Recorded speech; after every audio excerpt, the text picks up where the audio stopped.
30 feet of smooth hull, the beginnings of a rather special rowing boat, makes its first appearance from the mould. The boat is one of a new generation of craft designed to compete in the only rowing race that takes the competitors across a stretch of the English Channel between two islands, the Sark to Jersey rowing race. Years of sea rowing experience led to the development of the lean hull. The boat must be capable of carrying 4 powerful oarsmen plus a coxswain in open water that can turn from a calm into a heavy seaway within minutes, and yet be designed to cut at the highest possible speed through the sea.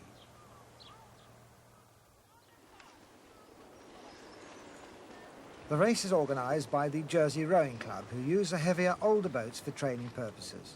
In winter, the oarsmen plough up and down one of the island's main reservoirs, building up the stamina and timing for the event of the year.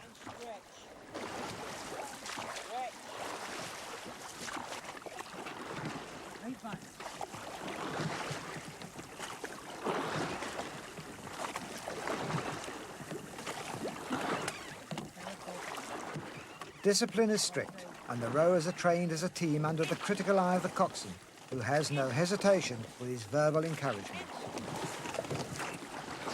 Lengthen it, stretch it.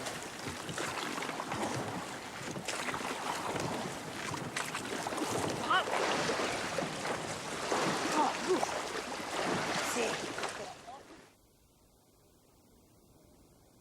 On a clear day, the island of Sark can be observed from Jersey's north coast.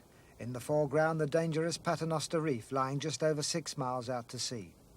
The reef is a major hazard and has claimed several ships that have wandered off course. The Channel Islands are sited just off the French mainland in the Bay of Mont-Saint-Michel. The tidal flow is extensive with a rise and fall of over 40 feet. This is a major problem for the rowers who start from Descartes Bay on Sark's southern coast. The course takes them to the west of the Paternoster Reef, making a dogleg in the 19 nautical mile course. From the Paternosters, they gain advantage from the tidal flow as they head for the finish on Jersey's north coast. The race ends in the quaint fishing harbour of Bonwy Bay, nestling under high granite cliffs, the skyline marked by the ITV transmitter serving the Channel Island region.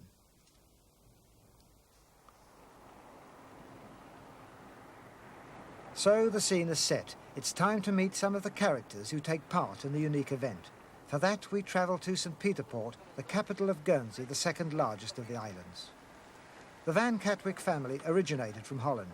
A member of the family was aboard a ship torpedoed by a German submarine in the Channel during 1916 and came ashore on the Guernsey coast. Liking what he found, he later settled and the family became part of the Guernsey scene. His 4 grandsons and one of their wives now take part in the rowing race as a family unit. Paul specialises in the singles class and is a builder by trade, a job that keeps him very fit and able to take the pressure when being battered by the elements. John is unusual in the sense that he is part of the only husband and wife team competing in the race. He's a carpenter. Andrew, also in the singles class, is a welder, another occupation that builds the muscle essential for the long pull. Meet Maggie, the second half of the husband and wife pair. She's a schoolteacher by profession. Carl is a full-time lobster fisherman and is able to put his intimate knowledge of the sea to use when he races in the pairs class.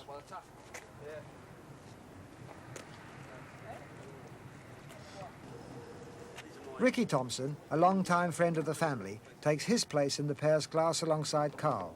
They form the perfect team, Ricky as a workshop foreman. St. Peter Port Harbour on the high water is a mill pond as the family launch their boats and take off on a training run along the shore. On board the fishing boat is George Van Catwick, the father of 3 of the boys. His job is to encourage and escort the rowing boats. To this family, the rowing race is serious business. Guernsey, in common with the other islands, is self-governing, and in any sport a healthy rivalry can be detected between the islands. The rowing race is no exception, and when the day dawns, the rowers, individuals or teams, are working flat out to beat the opposition. Conditions for training could not be bettered. A calm sea and no wind as the boats glide across the water, and this a day in the middle of winter. Perfect conditions that could change dramatically when on the high spring tides the wind strikes the mass of fast-moving water condensed between the islands and France, causing heavy overfalls and short seas. Paul and his brothers look on the race as a very personal challenge. I only did it first because everyone used to say, "Oh, I've rode the Sark to Jersey," so I thought, "Oh, well, I wouldn't mind having a go at that." Not expecting to win. But then when I won it, then it was getting more and more competition. That's when I really started enjoying it. Well, we make the hull as light as possible, but we can't alter that at all. The hull has got to all stay the same because we take them all off the same mould. But the actual woodwork side of it, you just try and cut down on everything. I mean, some people use canvas. But basically, it's just the basics, and that's it. Got to have a certain amount of beam on the boat, as regards the length. It's got to all be, to Sark's Jersey rules. But apart from that, I mean, you can design whatever you like, as long as you stick to the measurements. We don't do no other sort of training, it's just the actual rowing, and that's it. Aboard the Escort, Paul's father George believes he understands why the race has turned into such a unique event. I think it's just the atmosphere alone, is it enough? You get people from all parts of Guernsey, different harbours that come out, and they've got all their boats filled up with different things, their crowds, their friends. They all meet at Sark first, and some spend the night in the Sark before. But it's just the event, and when you get to Bonwy, it's, even my wife sort of thinks she usually at Bonwy herself, and when they come in, she just rushes into the water and just greets them like, it's such a great thing. And everybody's so friendly.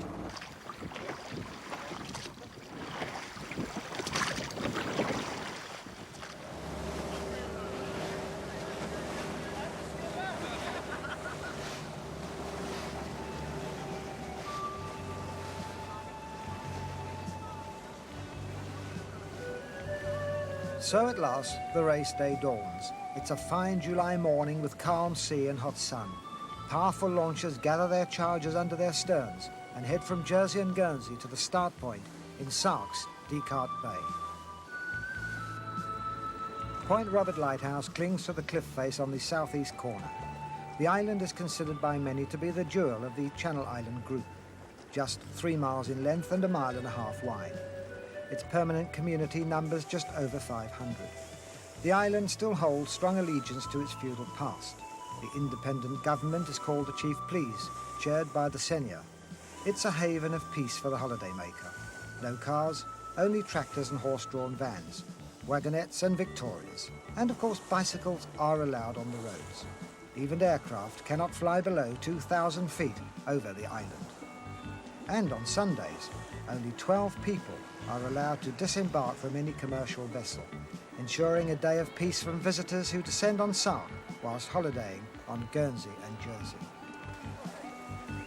Descartes Bay is a natural start point for the rowing race. The beach slopes gently down to the water, making landing and launching a simple operation. 53 rowing boats, crewed by a total of 159, are assembling in the rocky sheltering arms, whilst the guard boats and supporters make final arrangements to cover the course. It's a deceptively tranquil scene, but the competitors are checking their compasses and working out the tidal run. They know that fog is forming near the Jersey coast, and visibility could be cut down to yards, making navigation difficult. The Sark Jersey race is now international, the only sea rowing race in the world. 2 Dutch crews have accepted the challenge. Their team captain anticipates a tough race. Well, I will be glad if we finish within 3 hours. But whether we make it or not is quite difficult to say, because we are not accustomed to this kind of boats. We usually race in very narrow and long boats with 8 oars or 4 oars or 2 oars. And so it's quite different rowing. We are used to feather the oars, and we're taught not to do here. We're not used to bend forward very much, because that's very bad for us, because then the blades come from up high in the water, and here you have to do it, otherwise you pick up the waves. And so it's hard to say, it's really hard to say, but we got a brand new boat, and my crew is okay, and we're in a winning mood, so who knows? What about the sea? You're not used to running in chop, are you? No, not really in chop, but these boats really went very nicely and smoothly through the chop, and I think we can manage. Guernseyman Snip Gill is an experienced competitor. What problems can the rowers expect? Well, I think today it'll be pretty nice. You know, there's a little bit of wind, and I'd like a little bit of chop myself, so I'm hoping for a little bit of chop. What about the heat problem? No, I don't think it'll bother us too much today. I think the wind's going to sort that out. Do you expect records to tumble this year? Yes, I think the singles could go today, and possibly the open class, but I think the singles will go again. What's the major changes you've seen in the 17 years you've been rowing in the race? Boats, definitely. The style and shape of the boats. Rowers haven't changed much, perhaps a little bit fitter. But I think the boats mainly. What type of boats were you rowing then? We used to row the old clinker dinghies and heavy punts with conventional rowlocks and conventional oars in those days. And now they've got very sophisticated. Yes, in fact, expensive. You know, the singles are costing £300 now for a singles, and coxswains are over £1,000, so it's an expensive hobby now. Do you pace your rowing so that at certain points along the course you know more or less what speed you're doing? Yes, if you can get a guard boat as well, it helps to pace you, but like after the 17 years now, it's a matter of, like you say, just carrying on, you know? And discipline?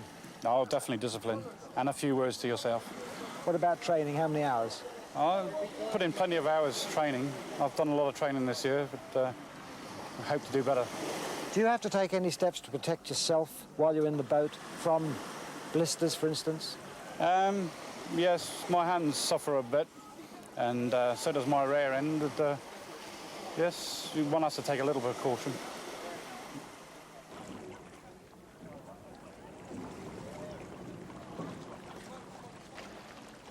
No boat is allowed on the start line until the craft has been inspected by the scrutineers. This is an open water race, and no chances are taken. John and Maggie Van Catwick report for inspection. Please. Check, please. Date That's okay, that's 687, fine. mirror, whistle, penknife, Gauge spare, yeah, right. gate spare, spare oar. Okay, fine. That's everything on that, isn't it? Super. Okay, thanks very much, Ryan. Thanks a lot. I'll see you at the other end. Yeah. Good morning, one and all. Okay, I'll take your bow rope. 5 life jackets. 1 here, 2, 1, 3, 4 and 5. Yeah. Flares. Yeah, they're in. Bucket and anchors there. Hang on, otherwise I'll get lost. I just want to see compass next. Okay, fine. Flares. Do you want to pass them up? No, that's okay. Mirror. That's okay. Torch. Whistle. Can you just turn the torch on? Fine, okay. Whistle. Right. Knife, yeah, fine. Anchor and warp, okay? Yeah. No comments on the boat, Steve? Right, fine. Thanks very much. Got a tag, please? Now what about... No, I'll have to drop them up first.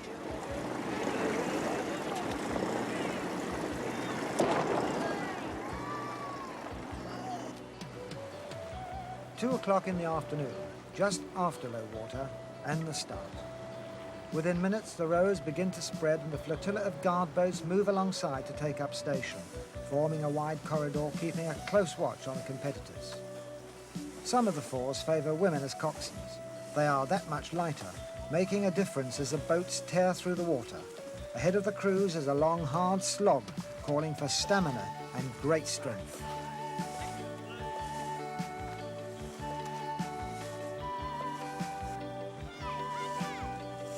Keeping the right pace, this is where long hours of training reap rewards. Energy must be conserved, using the length of the boat to the best advantage. The coxswains watch the timing. The race was first inspired by the example of the Ridgeway and Blythe transatlantic row during 1966. The 2 Atlantic rowers took part in the first Jersey to Sark a year later. This crew could be said to be somewhat off their usual beat.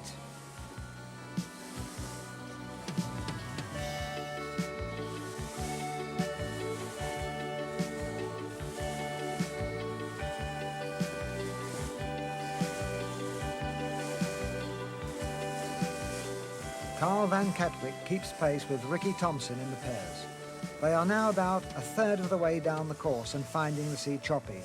This is being caused by the fast-running tide, and the rowers are forced to balance out the boat.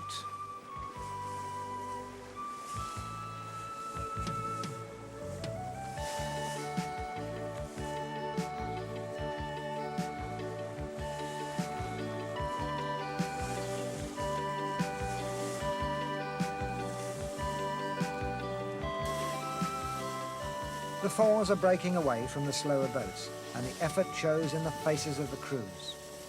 The design of the boats placed the rowers close to the water. Handling the long paddles is no easy matter, and there are no sliding seats in the hull. You may remember the Dutch team captain spoke of the problems when having to lift the paddles well clear of the surface. Anyone who has rowed a boat at sea knows it's easy to catch a crab, but sink one oar and the overall rhythm becomes disturbed. The crew lose timing and progress is erratic, causing vital minutes to be lost. The thought in the forefront of the straining rowers is to keep the boats moving.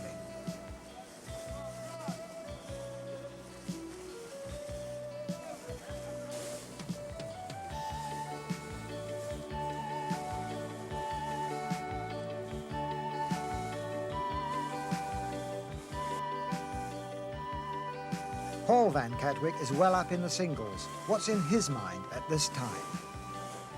I'm starting to feel a bit tired. I think in another hour I'll be a bit better, because I always go through a stage where I get really tired and depressed for a good half hour after about 2 hours rowing. So I'll be past that stage in a minute. The hands are feeling all right. I can feel a few blisters coming up on the thumb where I usually get them.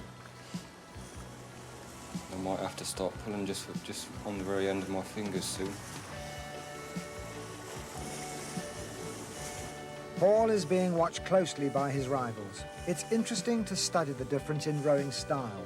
This is where tactics enter into the race. Attempt to pace the opposition and make a last-minute break. Our husband and wife team are piling on the pressure. This race has its fair share of women competitors. But will the couple slow down before the finish? Not really, because we do quite a lot of training, and we've just worked, and we do have sort of set the pace that we know is comfortable. We can sort of, if we're coming up and we've set a time for the end of a race, then put on a bit of speed towards the end. But it's we work quite well, I think. Yeah, quite well. I don't sort of tend to push it too hard, so we can't keep it up for too long. We keep a nice steady pace, and that's about it.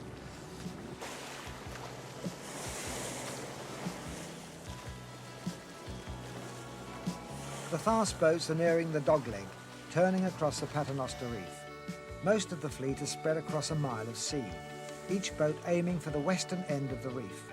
Mistakes in navigation could mean fighting against the tide, now running strongly. 6 miles to go, as the fog clamps down and the heads of the Paternosters form the backdrop against the rowers. Now the crews reach a psychological moment. They feel the tide start to help, and with a lift in spirits bend to the oars and renew their efforts, and the Dutchmen feel success in their grasp.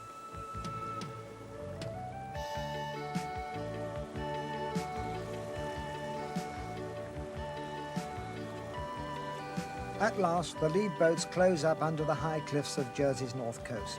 Speed increases with calmer water and the swifter inshore tide under the keel. Ashore in Bonweep Bay, there is a sense of expectation as the race moves into the final minutes. Conditions have remained good and records could tumble. First boat over the line is a Coxed 4, crewed by Guernseymen. They've accomplished the 19-mile row in 2 hours, 8 minutes and 24 seconds, a new record time.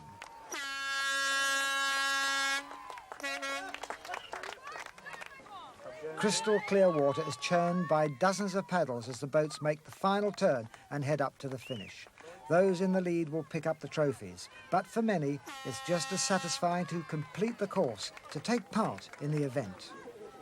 Meanwhile, an elated Guernsey crew pose for the cameras. We broke the record the first year. We were outside last year, so it's very sweet actually to break the record again. Break our own records. Yeah, and also for Guernsey to come in first, second and third. I think it's proved a point that the Guernsey Rowing Club is back in the books again. First Jersey boat is one of the new models. The rowing club crew take 4th place overall with a time of 2 hours, 12 minutes and 4 seconds.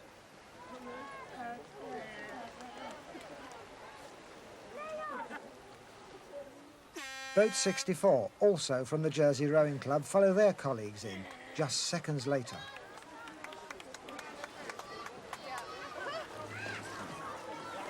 All eyes have been watching the Dutch crew, who row for the Royal Amsterdam Rowing and Sailing Club, and willing hands are waiting to assist on the beach.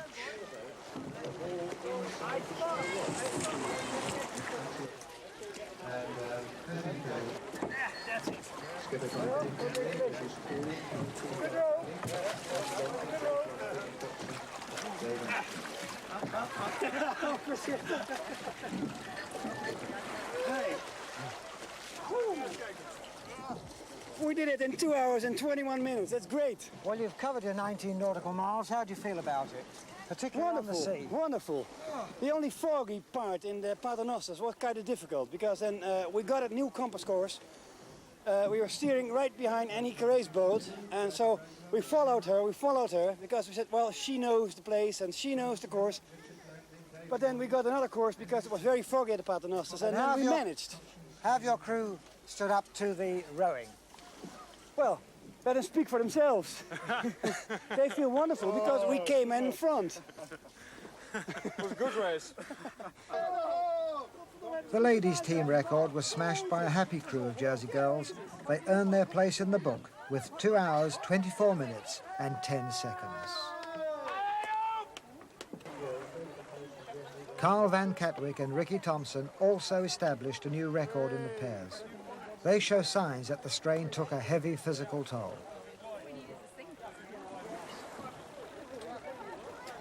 Well done, Carl. Well done, Rick. Carl, however, soon found a way to cool down. The family theme continues as Paul Van Catwick hoves into sight, and just yards behind, brother John and wife Maggie. Paul makes the final spurt. Well, I'm only several hundred yards from the finish now, and I can hear all the crowd shouting and cheering me on. So I think I'll just give it that bit extra. I know I got it in me, and just try and put a good sprint on at the finish. But at the same time, I'll have to be careful that I don't break the oars, because that would really finish it off. So I'll wait till I'm around the rock, then I'll give it all I got over the finish line. Paul was well rewarded with a new singles record of 2 hours, 34 minutes and 22 seconds. A row that will take some beating.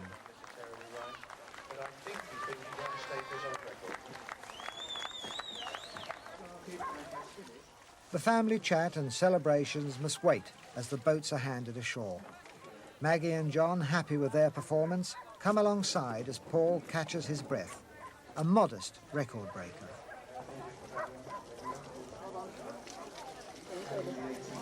Paul, new record, how does it feel?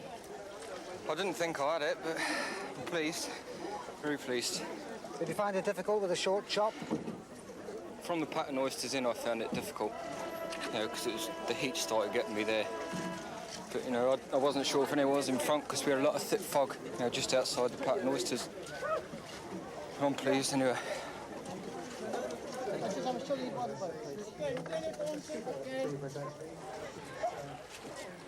Out of the 53 boats that started the long pull from Sark, just 3 failed to complete the race. Snip Gill was proof correct when he said that records would tumble on this day. The weather has been kind and sea conditions remain stable. Snip brought his craft in after a steady 2 hours, 36 minutes and 57 seconds steady row. On the rising tide, Bonwy Harbour fills with a mass of boats as the back markers head for the shore.